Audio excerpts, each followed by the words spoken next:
Hello friends, welcome to another new video. তো বেশ কিছুদিন ধরে আমি ভিডিও বানাতে পারছিলাম না, তার নেপথ্যে বেশ কিছু কারণ ছিল, শারীরিক সমস্যা থেকে শুরু করে একাধিক। তো আপাতত এবং ফেস্টিভ সিজন ছিল, ফেস্টিভ ডেজগুলো চলছিল, সবাই ঘোরাঘুরিতে ব্যস্ত ছিল, তো সেই জন্য আর তেমন কোনো আপডেট ছিল না বলে আমি ভিডিও বানাতে পারছিলাম না। তো আমাকে বেশ কিছুদিন ধরে অনেকগুলো মেসেজ, অনেকগুলো ইনস্টাগ্রাম পোস্ট এবং বিভিন্ন জায়গাতে মেনশন করা হচ্ছে, এবং তার সাথে সাথে আমাকে কমেন্ট সেকশনও জানতে চাওয়া হচ্ছে যে দাদা, রাজ্যের যে 253টা প্রাইভেট বিএড কলেজ অ্যাফিলিয়েশন বাতিল হয়েছে তাদের, এই নিয়ে এবং স্টুডেন্টসদের আগামীর যে ভবিষ্যৎ, যারা বিএডে অ্যাডমিশনের জন্য এবছর চেষ্টা করছে, 253টা কলেজের মধ্যে কোথাও তারা ফেসে গেছে, এই নিয়ে আপনার মন্তব্য কি? বা 253টা কলেজের ভবিষ্যৎ সম্পর্কে আপনার কি মনে হচ্ছে? আপনার কাছে কি ইনফরমেশন রয়েছে, প্লিজ আমাদেরকে জানান। আলটিমেটলি আমি কিভাবে জানাবো, যেখানে রাজ্যের শিক্ষামন্ত্রী জানেন না যে এটা কি হতে চলেছে, বা 253টা বিএড কলেজ রিলেটেড ম্যাটারটা আদেও কি, সেখানে আমি তো একটা নিমিত্ত মাত্র, আমি কিভাবে জানাবো? ওকে, জোকস অ্যাপার্ট, এবার আমরা চলে আসি সিরিয়াস আলোচনাতে। হ্যাঁ, এই 253টা বিএড কলেজের যে অ্যাফিলিয়েশন ক্যান্সেলেশন, রাজ্যের বিএড বিশ্ববিদ্যালয়ের উপাচার্যের পক্ষ থেকে আসা বিবৃতি এবং প্রেস কনফারেন্স, তার জন্য কয়েক হাজার স্টুডেন্টস সমস্যাতে পড়ে। এবং শুধু তাই নয়, 253টা কলেজ যারা পরিচালনা করেন, সেই সমস্ত কলেজ ওনার ম্যানেজমেন্টের ওপর একটা হিউজ প্রেশার, যে 2023 সেশনে, 23-25 সেশনে ভর্তির যে অ্যাফিলিয়েশন বা 23-25 সেশনের জন্য অ্যাডমিশনের যে সুযোগ থেকে তারা বঞ্চিত হচ্ছে। এবং অনেক স্টুডেন্টস যারা বিএড করার স্বপ্ন দেখেছিলেন, অনলাইন ফর্ম ফিল আপের স্বপ্ন দেখছিলেন, এবং অনেক দিন ধরে তারা সেই সমস্ত কলেজের সাথে কন্ট্যাক্ট করে রেখেছিলেন যে তারা অ্যাডমিশন হবেন। অনেকে অফলাইনে অ্যাডমিশন হয়ে রয়েছেন, কিন্তু অফলাইনের পর আবার অনলাইন অ্যাডমিশন হয়, অফলাইনে সিট বুকিং করে রয়েছেন। সেই সমস্ত স্টুডেন্টসদের কাছেও কিন্তু যথেষ্ট সমস্যার কারণ তৈরি হচ্ছে।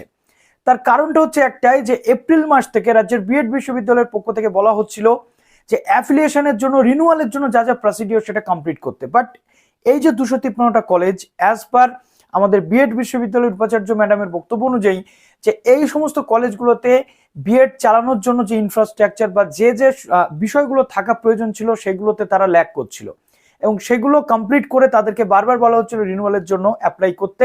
আলটিমেটলি এই 253টা কলেজ সেটা ফুলফিল করে উঠতে পারেনি বলেই তাদের অ্যাফিলিয়েশনটা ক্যান্সেল হয়েছে।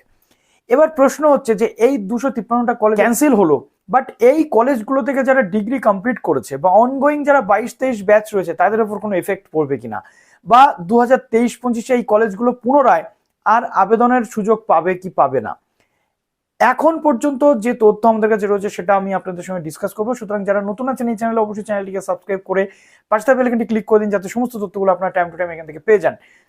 চারটে পার্টি এখানে আমরা দেখতে পাচ্ছি। এক, যে সমস্ত স্টুডেন্টসরা এখনো পর্যন্ত অ্যাডমিশন নিতে পারেনি। দুই, সেই সমস্ত কলেজ যাদের অ্যাফিলিয়েশন ক্যান্সেল হয়েছে। তিন, এখানে রয়েছে বিশ্ববিদ্যালয়। এবং 4 নম্বর রয়েছে উচ্চশিক্ষা দপ্তর। ইউনিভার্সিটির পক্ষ থেকে বারংবার বলা হয়েছে যে উচ্চশিক্ষার দপ্তরকে সবকিছু নাকি জানানো হয়েছে, বাট আলটিমেটলি শিক্ষামন্ত্রীর বক্তব্যতে আমরা সেখানে কোনো স্বচ্ছতা পাইনি যে শিক্ষামন্ত্রী বা উচ্চশিক্ষা দপ্তর এটা জানতেন বলে। শিক্ষামন্ত্রী বলেছেন এই বিষয়ে তিনি অবগতই ছিলেন না। তো এই এক ডামাডোলের পরিস্থিতি তৈরি হয়েছে রাজ্যের উচ্চশিক্ষার ক্ষেত্রে, রাজ্যের টিচার্স ট্রেনিং এর ক্ষেত্রে। বাবাসাহেব আম্বেদকর ইউনিভার্সিটি বা ফর্মালি নোন অ্যাজ wbuttepa, তাদের এতগুলো কলেজ, 600+ কলেজের মধ্যে 253টা কলেজ আজকে কিন্তু অ্যাফিলিয়েশনের অন্তরায়, অর্থাৎ অ্যাফিলিয়েশন থেকে বঞ্চিত হওয়ার মুখে। এবার প্রশ্ন হচ্ছে যে এই যে 253টা কলেজ আলটিমেটলি কোনগুলো? আমি বেশ কিছুদিন ধরে, আমাকে অনেকে আপনারা পাঠিয়েছেন, টেলিগ্রাম গ্রুপ হোক বা হোয়াটসঅ্যাপ গ্রুপ হোক বা হোয়াটসঅ্যাপে আমাকে পাঠিয়েছেন বিভিন্ন কলেজের লিস্ট, যে এই কলেজগুলো নর্থ 24 পরগনা, হাওড়া, মুর্শিদাবাদের এই কলেজগুলো ইউনিভার্সিটি থেকে বাতিল হয়ে গেছে বা ইউনিভার্সিটির অ্যাফিলিয়েশন থেকে ক্যান্সেলেশন। আমি আপনাদের বলবো, ইউনিভার্সিটির পক্ষ থেকে এখনো পর্যন্ত অফিসিয়ালি কোনো কলেজের নাম ঘোষণা করা হয়নি যে এই পার্টিকুলার কলেজগুলো অ্যাফিলিয়েশন ক্যান্সেল, এরকম হয়নি। বাট 253টা কলেজ কোনগুলো সেটা চিহ্নিত করা মুশকিল, এখনো পর্যন্ত সেই কলেজের নাম কেউই জানে না। যে সমস্ত পোস্টগুলো সোশ্যাল মিডিয়াতে ঘুরে বেড়াচ্ছে, যে সমস্ত পিডিএফ ফাইলগুলো ঘুরে বেড়াচ্ছে, সেগুলো আলটিমেটলি ম্যানমেড পিডিএফ ফাইল, এর কোনো সত্যতা নেই, এর কোনো ভিত্তি নেই। কাজেই আপনারা কোনো রকম চিন্তা ভাবনা থেকে দূরে থাকুন যে এই কলেজগুলো ক্যান্সেল হয়েছে। আপনার কলেজ একমাত্র জানবে যে তার অ্যাফিলিয়েশন আছে নাকি নেই। সুতরাং আপনি সরাসরি আপনার কলেজের সাথে কন্ট্যাক্ট করুন।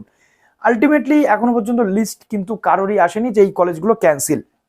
এবার যেটা বিষয় যে থার্ড ফেজ পর্যন্ত ভর্তি হয়েছে, ইউনিভার্সিটি অলরেডি বলে দিয়েছে যে থার্ড ফেজের পরবর্তীতে ফোর্থ ফেজ অ্যাডমিশন হবে না। এখন এই যে 253টা কলেজ নিয়ে আলোচনা চলছে, এই 253টা কলেজের যারা মালিক রয়েছেন, ম্যানেজমেন্ট রয়েছেন, তাদের অ্যাসোসিয়েশন রয়েছেন, তারা লিগ্যাল প্রসিডিওরের দিকে গেছেন। এখানে শিক্ষামন্ত্রী ইনভলভ রয়েছেন, এখানে আদালত, আইন সবকিছুই থাকবে।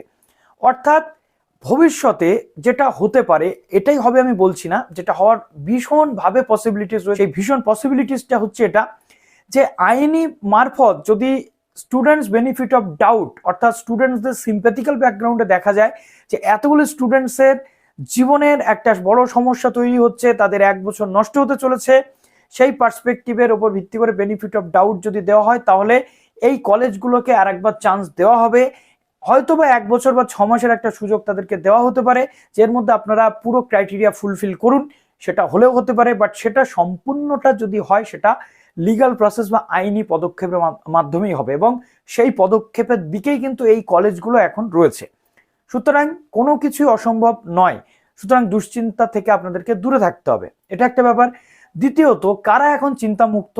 যে সমস্ত কলেজ থার্ড ফেজ পর্যন্ত ইউনিভার্সিটির পোর্টালে তাদের নাম দেখা গেছে, তারা অনলাইনে ভর্তি করতে পেরেছে, সেই সমস্ত কলেজের স্টুডেন্টসদের কোনো প্রবলেম নেই। অনেক কলেজ রয়েছে স্টুডেন্টসদের কাছ থেকে অফলাইনে টাকা নিয়ে রেখেছে, but online form fill up করাতে পারেনি। বুঝে নিতে হবে সেই সকল কলেজের অ্যাফিলিয়েশনের রিনিউয়াল এখনো কমপ্লিট হয়নি। বাট এই রিনিউয়াল প্রসিডিওর যেহেতু কথাবার্তা বা আলোচনার মধ্যে রয়েছে, আলটিমেটলি কিছু একটা সমাধান অবশ্যই হবে, সলিউশন অবশ্যই হবে। এর আগে আমরা ডিএলএড এর ক্ষেত্রে দেখেছি যে অফলাইনে অ্যাডমিশনের পরবর্তীতে যখন আদালত থেকে বলা হয়েছিল যে এরকম চলবে না, তখন আদালত বেনিফিট অফ ডাউট দিয়ে সেই কলেজগুলোকে অ্যাডমিশনের জন্য একটা সুযোগ দিয়েছিল। সুতরাং এই ক্ষেত্রেও যে সুযোগ পাওয়া যাবে না এইটা বলাটা ভুল। সুতরাং এই 253টা কলেজের যে নাম আপনারা দেখতে পাচ্ছেন এটার কোনো যৌক্তিকতা বা কোনো ভিত্তি নেই, এটাই হচ্ছে ট্রুথ। এবার আসছে যাদের নাম ছিল না তাদের সমস্যা, যেটা বললাম। এবার হচ্ছে ভবিষ্যতে কি হতে চলেছে, ভবিষ্যৎ যেটা হতে চলেছে বা ভবিষ্যতে কেমন কি পসিবিলিটিস রয়েছে আমি আপনাদেরকে বলে দিলাম। এবার প্রশ্ন হচ্ছে, আপনারা অনেকেই প্রশ্ন করছেন যে এই যে কলেজগুলোর নাম আপনারা দেখছেন, আলটিমেটলি কোন কলেজ বাতিল হয়েছে আপনারা কেউই জানেন না, বা আমিও জানি না। সেটা জানে ইউনিভার্সিটি জানে, বাট ইউনিভার্সিটি সেটা ডিসক্লোজ করেনি। বাট যে কলেজগুলোর নাম আপনারা সোশ্যাল মিডিয়াতে ফেক যে তথ্যগুলো রয়েছে তার মধ্যে দেখতে পাচ্ছেন, আপনারা ভাবছেন যে আমি এই কলেজ থেকে 2020-22, 16-18, 17-19 বা 21-23 ব্যাচে পাশ করেছি, আমার তাহলে এখানে কি হবে? আমি আমি আপাতত করব তো কি করব? আমার ডিগ্রি কি বাতিল হয়ে যাবে? এমনটা হয় না।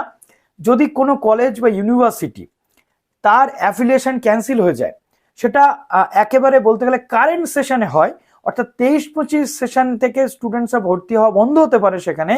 বাট যারা 22-23-এর ক্যান্ডিডেট, 21-23-এর ক্যান্ডিডেট, অনগোয়িং ক্যান্ডিডেট বা পাস্ট ক্যান্ডিডেট যারা রয়েছে, তাদের কিন্তু কোনো সমস্যা হয় না। কেননা তারা যতক্ষণ পর্যন্ত সেখানে পড়েছে তার সব কাগজপত্র, সমস্ত ডকুমেন্টেশন কলেজ বা ইউনিভার্সিটির কিন্তু একেবারে কারেক্ট ছিল। ইভেন আমি তো এটাও দেখেছি যে এই 253টা কলেজের লিস্ট নিয়ে যারা ঘোরাঘুরি করছে বা যারা বলছে যে এই 253টা কলেজের লিস্ট বাতিল, তারা কিন্তু আবার ইউনিভার্সিটির নামটাও তার মধ্যে দেওয়া রয়েছে, বাবাসাহেব আম্বেদকর ইউনিভার্সিটি বা David Hare training college. David Hare training college হচ্ছে এই ইউনিভার্সিটির ভিত্তিভূমি, এই ইউনিভার্সিটির মেন ক্যাম্পাস, সেখানকারও নাকি অ্যাফিলিয়েশন বাতিল হয়েছে। বুঝুন তাহলে কতটা ফেক, কতটা বিভ্রান্তিকর পোস্ট চারিদিকে ঘুরে বেড়াচ্ছে। আশা করছি এখান থেকে ক্লিয়ার হয়ে গেল আপনাদের। তো যারা অলরেডি পাস আউট তাদের কোনো চিন্তা নেই, যারা রানিং তাদেরও চিন্তা নেই, যারা অনগোয়িং তাদেরও কিন্তু কোনো চিন্তা নেই। একেবারে ডেফিনিট আপনারা মাথার মধ্যে এটা ঢুকিয়ে নিন, কোনো প্রেশার আপনাদেরকে নিতে হবে না। কিন্তু 23-25 সেশন যারা নতুন ক্যান্ডিডেট রয়েছে, তাদের যদি অ্যাডমিশন প্রসিডিওর ফুলফিল না হয় অ্যাজ পার ইউনিভার্সিটি গাইডলাইন, তাহলে তাদের সমস্যা থেকে যাবে, এটা একেবারে ক্লিয়ার। আর এই কলেজগুলোর অ্যাফিলিয়েশন বাতিল হয়েছে, এনসিটি রেকগনিশন কিন্তু বাতিল হয়নি। সুতরাং চিন্তার কোনো কারণ নেই।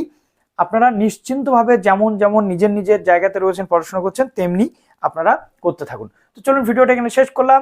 এরপর যেমন যেমন তথ্য আসবে অবশ্যই আপনাদের সামনে নিয়ে চলে আসবো। ভালো থাকবেন সবাই, বেস্ট অফ লাক।